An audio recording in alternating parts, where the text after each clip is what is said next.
The wallet was empty, a hollow echo of what used to be. But as the camera pans up, it finds not despair, but a quiet resolve etched on a face turned towards the morning light. The city, in all its sprawling indifference, was about to become a different kind of home.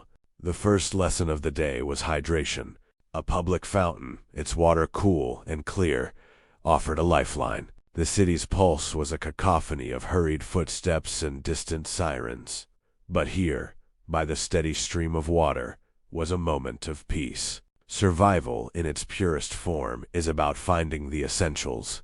Later, in a small forgotten park tucked between towering glass buildings, a discovery, a fig tree, its branches heavy with ripe fruit. Each bite was a sweet, unexpected gift, a reminder that nature provides even in the most concrete of jungles. The afternoon was spent within the hallowed, silent walls of the public library. Surrounded by the collective knowledge of centuries, the mind found its own sustenance. The stories on the pages were an escape, a world away from the gnawing reality of an empty stomach, offering a different kind of nourishment that was just as vital. As dusk began to bleed across the sky, painting the city in hues of orange and purple, the path led to a community kitchen. The clatter of plates and the murmur of voices filled the air, a symphony of shared experience. A warm plate was passed into waiting hands, a simple meal of stew and bread that felt like a feast. A nod of gratitude, a shared smile with a stranger. These small connections were the currency of this new world. It wasn't just about the food. It was about the shared humanity in that room, the unspoken understanding that everyone there was fighting their own battle. It was a powerful lesson in humility and the quiet dignity of receiving help. In that moment of communion, the feeling of isolation that had clung to the day began to dissipate, replaced by a sense of belonging, however fleeting.